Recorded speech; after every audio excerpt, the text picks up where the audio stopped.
next wave. Just don't go in too early. He went in before Rage was off cooldown last time. That's why they even connected that Sven stun. He's going to heal up nicely here and go again. And IGV are not doing anything except waiting in their base. Sven Mithril Hammer is so close. 300 gold for BKB on him. The Storm of BKB, and they know Song of the Siren is on cooldown, so they can't even ensnare Isolate. Here we go. Here comes Mason, rages up, tries to go on to Cicada. Albad's committed the ultimate as well, so Exorcism hasn't got the kill on the tower just yet. Fortification's protecting it. The spirits are close enough, now the tower will fall, but where is the attack? The BKB is still not there for Sven. He's going back and actually selling items so he can buy the BKB to fight this, but in the time he's done that, DC have already taken the melee racks and they're leaving. See ya, guys. Thanks for the fight. It's a great fight. That was like the freest Rex of the tournament, I think. They're just looking at them. They were like, oh, I don't have BKB, I gotta go buy it. And it's too late. But, okay, now IGV are in fighting shape. It does, by all means, not look good, but they have the tools to take a good fight. They know Song of the Siren is still on cooldown for a little bit, and they're gonna try their luck here, going straight away. Two BKBs, Blink Dagger, back wall. Anything can happen now. The best way to initiate is that Storm jumps a target, and they hope for DC to respond, because then they expose themselves to the back wall counterplay. DC's flying something. They feel something is up. Now they get information. Arbed is underneath that Radiant Observer Ward. They want to go on him. The Song of the Siren, it just came off cooldown. They need to stun onto the Narc, but she blinked up, and now Song of the Siren, it catches the SK as well as the Darkseer around. What do you want? The arrow flies in, turn it off, and Darkseer, 5-second stun. Dogfight shows himself and regrets it instantly. Yule Scepter up towards the air. Force up is still being charged, cannot hide inside the sandstorm, even dusting it so they can hit him straight away. Dogfights will fall. Arbed is godlike. And IG Vitality have two heroes pushing up the daisies. DC will come for more. The line is drawn to go bottom lane. I'm trying to remember what just happened. I'm losing my mind. Murder and murder and murder.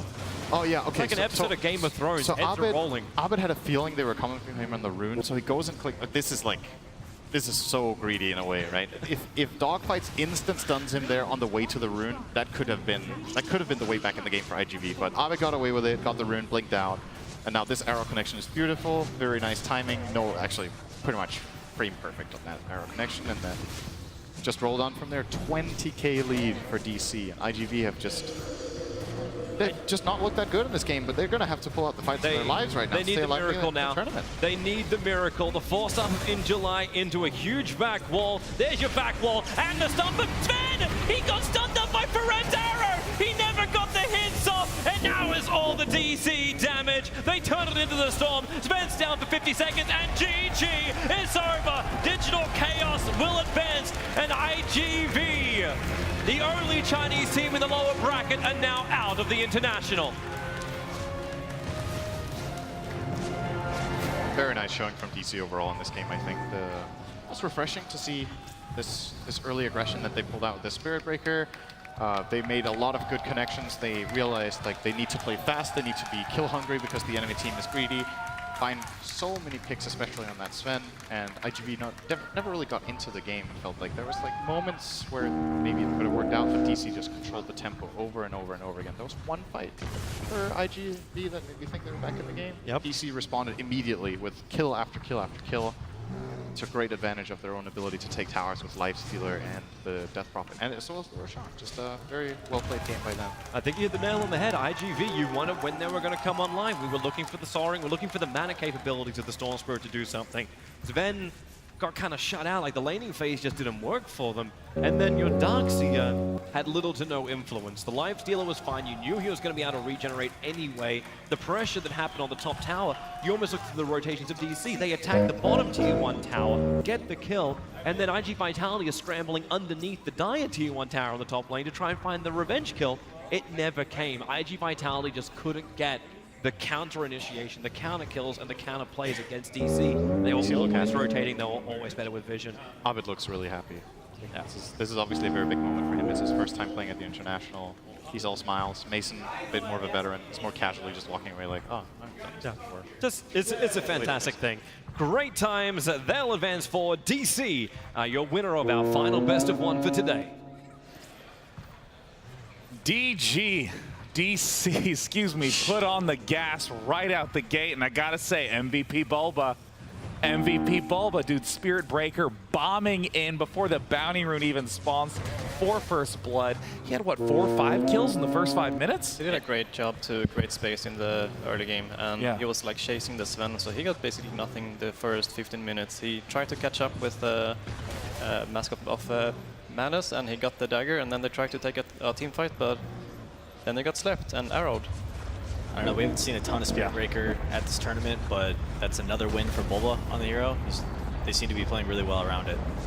And I mean, it was remarkable to see Mason in safe lane. I don't think ever had a support show up once during the first 15 minutes of the game. He was one of the benefits of Lifestealer. Yeah, he was styling on those guys up there for a second. I mean, it was amazing. I would love, Purge, for you to break down a little bit of the early game strengths that we saw at a DC against IGV. Yeah, I can easily cover that. Definitely a lot of Bulba clips. He had a really amazing game here. The first thing to point out was his interesting starting item build. Put a lot of his net worth into an Orb of Venom, which is definitely expensive, but it gives you slow upon attack, which was used really well in this first blood here. Got a little lucky being the person that actually got the last hit, but the important thing was that it ended up vaulting his gold up into the 400 mark, which means that even though he had that greedy first purchase, he's now even faster than his opponent by also having a boots of speed on top of that. So the first crucial gank that came afterwards was a little bit of a trick play here by DC, because if you take a look on the map over here, we can see that the other support is actually hiding in the mid lane, expecting Bulba to be there, but because Bulba was bottom instead, this means that the hardcore pressure on Paparazzi forces wand charges, even more mana, and just makes his laning stage really tough. He also did some pressure on the mid lane. They didn't ultimately get a kill out of this, but it's, again, forcing dogfights to sit in the mid lane and to try to counteract what Bulba is doing. But we really don't see dogfights on the Sand King in as many clips as we see Bulba in. This one, the DD with Abed, and they're easily able to kill Cicada. We have another pressure where he ends up smoking very rapidly after Sven showed in the safe lane. This is actually from Bulba's player perspective here. You know, just normal things, looking around, seeing what he's going to do in the future. They even run into Paparazzi in the jungle. So Bulba was just all over the place. We're only 5 minutes, almost 6 minutes into the game, and he's been in this many kills. No last hits, but you can really just feel the lane pressure, and so did Paparazzi. It was even to the point here where Bulba's taunting him.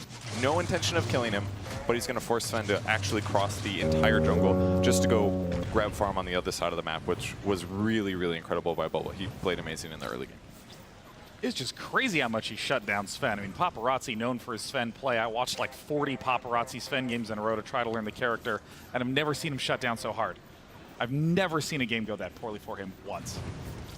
Abed playing a new hero on the Death Prophet. I thought he played really well. Yeah. And his team played really well around him. I think Forever getting too much farm in the off lane really hurt them. Like the Diffusal Blade countered the Warcry. The Warcry was like their only saving grace versus the Lifestealer and the Death Prophet, but he got it way too early for them to be able to handle it, like way before he got a BKB. Yeah. I'm super pleased to let all of you know that coming up right now, we have MVP Bulba himself talking to Casey about this win for DC. I know you can't hear the panelists, but they've been talking up, heaping you praises, saying you're the MVP of that game. So I just want to leave with that. I was just charging people. I just pressed one button. That's all you did, right? Yeah, that's actually all I did. Super simple. Yes. No big deal. Yeah. You guys came in pretty evenly matched, the two teams. What do you think ended up making you stronger in the end? It's live, right? I'm just making sure. I feel like I should say no just